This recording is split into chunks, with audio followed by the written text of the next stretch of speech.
आज हमारी मेहमान हैं, बहुत स्पेशल गेस्ट हैं लाहौर से। उनका नाम है किरण शुमाइला।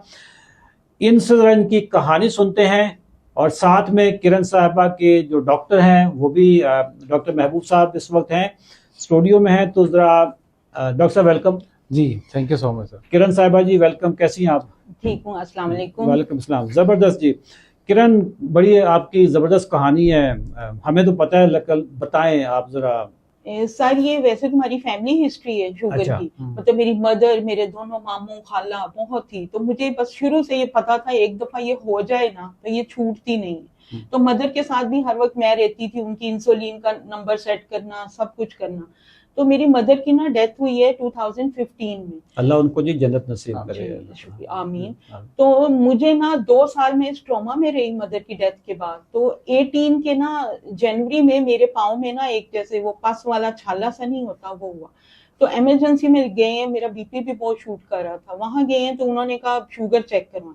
मुझे पता चल गया कि मैं पता नहीं बच रही थी, जैसे नहीं हम बचते हैं, तो मुझे था कि पकड़ी जाऊंगी। तो जब चेक करवाई तो मेरी 390 फास्टिंग। 390 फास्टिंग जी। डॉक्टर साहब इस पे रैंडम कितनी बनती है? सर वो 150 प्लस कर लें आप, यानी 400 400 के करीब 500 करीब। बिल्कुल। आपका HbA1c तो शुरू में 12-13 आया होगा। आया तब, अभी नहीं शुरू में करवाया ना। मतलब मैं तो एकदम और मजीद ट्रॉमा में चली गई कि ये क्या बना के। अब ये मैंने पहले मम्मी की करती थी सारी, अब मैं उसी से गुजरूंगी। पहले किडनीज पे इफेक्ट होगा, फिर हार्ट पे होगा।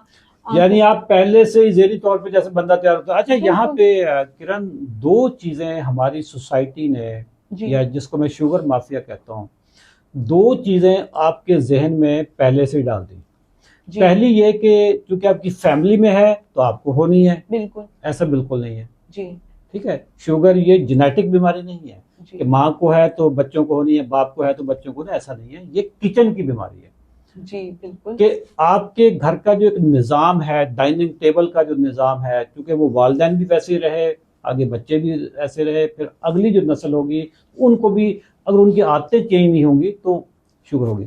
दूसरी जो चीज़ आपके जहन में बिठा दी गई शुगर माफिया ने कि उम्र कैद हो गई, ठीक है, ये दोनों चीज़ें आपने यहाँ पे आके सीख ली होंगी कि ये उम्र कैद वाला तो कोई चक्कर नहीं है। नहीं। 2016 में आप 2018 में आपको शुगर हुई? जी बिल्कुल। होगी पहले से, वैसे होगी पहले डायग्नोस सर तब हुई हाँ, ना। एक्चुअली 390 फास्टिंग पहुंचती है तकरीबन कोई 1 साल के अरसे के बाद। बिल्कुल। मुझे ये लगता है डॉक्टर साहब के जैसे ना मुझे 2 साल पहले हुई होगी, बिल्कुल मदर की डेथ हुई थी। ये असल में ना इसके जो बीज होते हैं ये 2 साल पहले भी नहीं होंगे। इसकी जो इंसुलिन रेजिस्टेंस के बीज है कम से कम भी 10 साल पुराने होंगे। जी बिल्कुल। ठीक है, 10 साल से आपका अगर HbA1c जब एक नॉर्मल हेल्दी बंदा होता है 5 है मिसाल तौर पर, 5 से 5.7 पे पहुंचने के लिए 5-7 साल चाहिए होते हैं। जी बिल्कुल। 5.7 से प्री डायबिटीज स्टार्ट हो जाती है। प्री डायबिटीज 5.7 से 6.4 तक आने में मजीद 4-5 साल चाहिए होते हैं। जी। अब आप 6.5 पे आ गई, सर्टिफाइड शुगर हो गई। जी। अब स्पीड बढ़ जानी है। बिल्कुल। हाँ, अब स्पीड ऐसा नहीं है कि अब सालों लग रहे हैं। अगर आपका HbA1c 7 है, 7 से 10 तक पहुंचने के लिए 6 महीने भी नहीं लगेंगे, साल भी नहीं लगेगा, क्योंकि अब सिस्टम आपका खराब हो गया ना। आपके जहन में ये 2 चीजें जो बैठ गई कि जी आप सारी जिंदगी की उम्र कैद हो गई है आपको।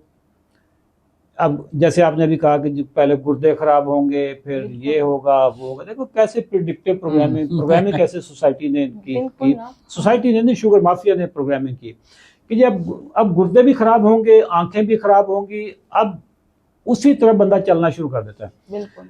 आप 2018 से लेकर अभी तक आप हमारे सीजन 29 में हैं, जिससे स्टार्ट हुए आज 16वां दिन है। बिल्कुल। ठीक है, अपने लाहौर के हर डॉक्टर को, बड़े बड़े डॉक्टरों को दिखाया हो? बहुत ज्यादा डॉक्टर्स को तो दिखाया। क्या फिर आप जरा बताएंगे क्या उन्होंने आपको कहा? उन्होंने मुझे यही कहा कि ये तो हमेशा की बीमारी है, और साथ एक लंबी लिस्ट, जिस तरह सर बताते हैं या जिस तरह आपके, एक लंबी लिस्ट उन्होंने दे दी, ये भी खानी है। और मुझे ट्रेविया मेट पे लगा दिया 1000 वाली पे। पहले कुछ दिन उन्होंने ना मुझे 500 वाली दी, तो मुझसे मेरी ना 100 कम हुई।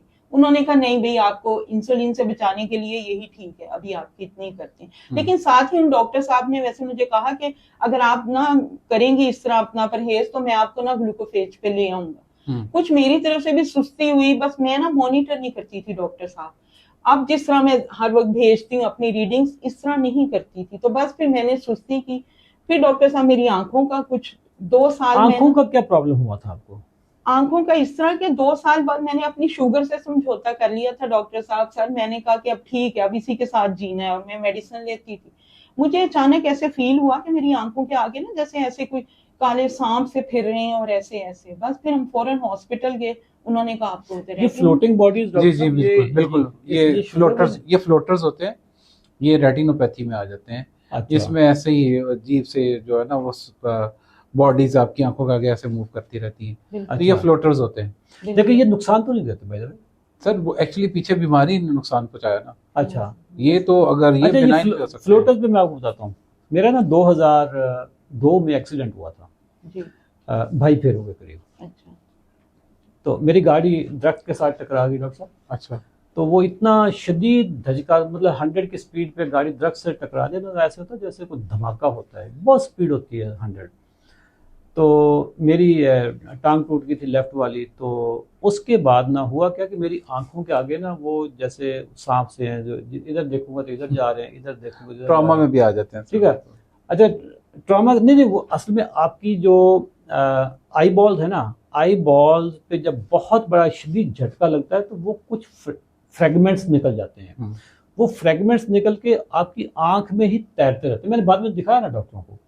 उन्होंने जब मैंने डॉक्टर के पास पहली दफ़ा गया कि जी मेरे ये आई बॉल में फ्लोटर्स चल रहे हैं, मैं जिधर देखता हूँ उधर चल रहे हैं, तो डॉक्टर ने पहला सवाल ये पूछा था, कोई एक्सीडेंट तो नहीं हुआ?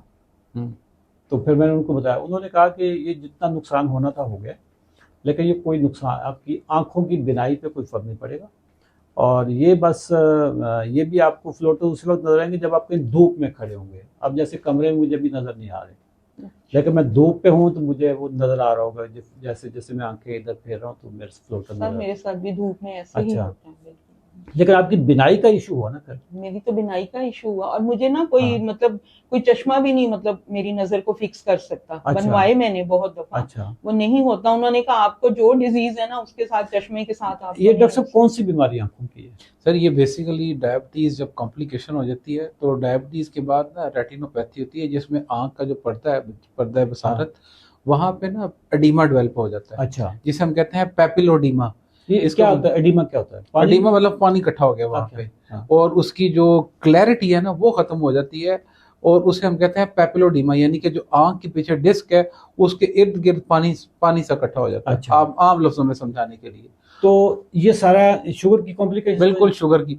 सर शुगर की इतनी कॉम्प्लिकेशंस आंखों को इतना डैमेज करती हैं, पूरी बॉडी से ज्यादा ये आंखों को पड़ती है। बल्कि सबसे पहले जो कॉम्प्लिकेशन इवन न्यूरोपैथी से भी पहले आती है वो आंखों की कॉम्प्लिकेशन। अच्छा। और इसमें सबसे पहले आंखों का धुंधलापन, या फिर रेटिनोपैथी या फ्लोटर्स आ जाना, या फिर इवन इससे भी पहले अक्सर लोगों को मोतिया हो जाता है। कुछ लोगों को तो पता ही तब चलता है कि उनको मोतिया हुआ। वो कहते हैं आपको शुगर तो नहीं? वो कहते हैं नहीं है। कहते हैं चेक करवाएं, जाके चेक करवाते हैं तो ही पता चलता है मोतिया, वो शुगर निकल आती है। ओके। तो वो भी है डॉक्टर साहब, मोतिया भी है। मोतिया भी है। तो अभी आपकी आंखें, आप फिर आंखों की ट्रीटमेंट क्या करवाई? मैंने ट्रीटमेंट करवाई कि वो इंजेक्शन सब आते थे, वो 5 इधर लगे 5 इधर, उसके बाद लेजर्स हुए, बेशुमार हुए। डॉक्टर साहब आंखों में इंजेक्शन? जी बिल्कुल। हाँ सर, ये लगते हैं? जी जी लगते हैं सर, ये ट्रीटमेंट। अच्छा। रिकमेंडेड ट्रीटमेंट यही है। ये फंडोस्कोपी वो जो हम करवाते हैं वो तो टेस्ट है ना? वो तो टेस्ट है, वो टेस्ट है।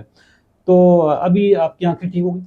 नहीं, बस वो उतनी है कि सस्टेन मतलब हुई है, मतलब वैसे तो नहीं हुआ, मतलब वो तो चल ही रहे हैं इशू साथ साथ। मैंने नजर आपको बहुत नजर तो ठीक आ रहा? नहीं, बहुत कम आता है डॉक्टर सर, मुझे बहुत कम नजर आता है। मैं नजर आ रहा हूँ? आप तो नजर आ रहे हैं, डॉक्टर साहब भी आ रहे हैं, मतलब इस तरह के बारीक, मतलब रीडिंग वाली बिल्कुल नजदीक की नजर ज्यादा खराब। अच्छा। बहुत खराब हो गई। और शुरू में था कि मुझे नजदीक की जो ऐनक उन्होंने दी उससे मैं पढ़ लेती थी। अच्छा। अब तो मतलब मुझे लिखने का बड़ा शौक था, मैं बड़ा लिखती थी, मैगजीन्स में भी लिखती थी, लेकिन अब वो चीज मेरी बिल्कुल खत्म हो गई है, लिख तो मैं सकती नहीं है अभी। अच्छा डॉक्टर साहब, मुझे एक चीज समझ नहीं आ रही किरण की, कि इनको 6 साल तो पुरानी शुगर थी, तो इतनी जल्दी इनकी आंखों पे कैसे इम्पैक्ट? सर जितनी जल्दी अनकंट्रोल थी ना सर, देखे ना जब डायग्नोज हुई तब भी 390 पे फास्टिंग थी। इसका मतलब है कि ये फास्टिंग मेरा ख्याल है अरसा दराज से 200 से चल रही थी। तो एवरेज शुगर जब 150 क्रॉस कर जाती है तो इसका मतलब है कि आंखें और आपकी न्यूरोपैथी स्टार्ट हो चुकी है सबसे पहले। किरण, बिल्कुल इंतहाई अफसोस हो रहा है मुझे ये सारी चीज सुन के। तो आप लेकिन सर मैंने हिम्मत नहीं हारी, मैं हिम्मत लगी नहीं रही हारी, हूँ ये इलाज बात में, है। हिम्मत नहीं हारी मैंने। तो अच्छा, आप हमारे सीजन 29 में आ गई, पहले दिन से आ गई आप? मैं पहले, आप भी, मैं आपके 3-4 भाई दिन भी और पहले ही आ आपके, गई थी फिर मैं ठीक है। ठीक। तो यहाँ पे आके आपने देखा है कि अजीब माहौल लगा हुआ है, एक ग्रुप बहुत। बना हुआ है जिसमें हर वक्त गहमा गहमी बिल्कुल। रीडिंग्स आ रही हैं, प्लेटें आ रही हैं, और इतनी बहुत। जबरदस्त प्लेटें आ रही हैं लोगों की देख देख बहुत के। अच्छा लगता है वो ठीक है। ग्रुप में हर वक्त हर वक्त पिक्चर्स देखना। अच्छा, आपने सवाल किया, हमारी टीम में 4 बंदों ने, चारों ने जवाब दे दिए। ठीक है। बिल्कुल, कोई बिल्कुल। किसी ने ये भी देखा कि उसने दिया तो मैं ना दूं, सब ने जवाब देने शुरू कर दिए। बिल्कुल। मेरे मैसेजेस भी आपको सुबह शाम उसमें नजर आ रहे होते हैं, मैं भी सारा बता रहा हूँ। सर आपने तो पहले दिन ही मुझे कहा था, मैंने ना जब पहले दिन आपने लेक्चर दिया ना तो मैंने ग्रुप में मैसेज किया कि मेरे लिए आटा रोटी छोड़ना इतना मुश्किल नहीं, क्योंकि मैं ये पहले ही नहीं खाती ज्यादा। आपने मुझे कहा इंशाल्लाह यू विल बी चैंपियन, तो मैंने कहा आपकी दुआ मुझे लगेगी इंशाल्लाह। और वो आपकी कितने दिनों में दवाई छूट गई थी हमारे पास आके? सर ये डॉक्टर महबूब साहब की जेरे निगरानी मेरी 3 दिन में छूट गई थी। 3 दिन में? पहले दिन ही इन्होंने मेरी सुबह की, इन्होंने कहा कि आज आप सुबह की ना खाएं, तो रात की इन्होंने हाफ करवाई है, अगले दिन कहते हैं कोई भी नहीं खाए। तो 3 दिन में दवाई छोड़ गई? सर अब मैं तो हैरान रह गई कि यानी जो मेरी रीडिंग्स पहले आती थी बगैर मेडिसिन के साथ, वो मेरी बगैर मेडिसिन के उससे कम हो गई मेरी सारी। डॉक्टर साहब जी फ्राडिया है ना, हरकत तो ना सानू लोग फ्राडिया कहते हैं सर। देखें कि यार 6 साल पुरानी शुगर, बिल्कुल दवाइयां खा रहे ने, तो 3 दिन दवाइयां बंद कर देती हैं। सर ये कोई हफ्ता, 10 दिन, 15 दिन, महीना, 2 महीने लगाया करो। सर उनको खुद शक हो रहा था। नहीं, मैं आपको बता रहा हूँ, आपकी इन हरकतों की वजह से जो 3 दिनों में दवाइयां बंद करवा देते हैं लोग, मुझे नौसरबाज कहते हैं फिर। ठीक है सर वैसे ये आप कहानी का रुख बदल रहे हैं। अच्छा, 3 दिनों में आपकी दवाइयां जब बंद होगी तो आपने कैसा महसूस किया उस वक्त? सर इतना हल्का फुल्का महसूस किया कि यानी इतने सालों से मैं ले रही थी मेडिसिन, हाँ, और सारा कुछ। और फिर मैंने आपको बताया कि मैं शुरू से वेजिटेरियन नहीं थी, मैं मतलब खा लेती थी मटन चिकन वगैरह, लेकिन इस शुगर की मेडिसिन के बाद मैं कुछ नहीं खा सकती थी, सिर्फ वेजिटेबल्स। तो फिर मैंने सारे नहीं ना होता सर। देखिए मेटफॉर्मिन की 1000 वाली सुबह लेती थी, 1000 वाली शाम को।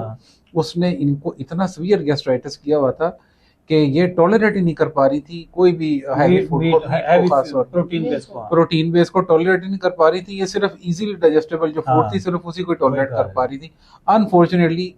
मतलब हालांकि ये कितनी कॉमन है ये मेटफॉर्मिन सोसाइटी में, और इसका ये साइड इफेक्ट भी है। देखना देखिए, अभी ये जो मेटफॉर्मिन है ना, ग्लूकोफेज न्यूडिपार वाली जो मेडिसिन है, वैसे सब में जिसमें मेट आता है ना तो वो मेटफॉर्मिन ही होती है। जैसे आप ट्रीवियम मेट खा रही थी, गेट्स फार्मा की है ये मेडिसिन, सीटा मेट है, ये जिसमें मेट आता है ना वो उसमें मेटफॉर्मिन होता है। ये दवाई कहते हैं कि this is the safest medicine in the world, सबसे सेफ यही है। और उसने भी आपको आपके मैदे की ना रेड लगा के रख दी कि आप गोश्त हजम नहीं कर सकते,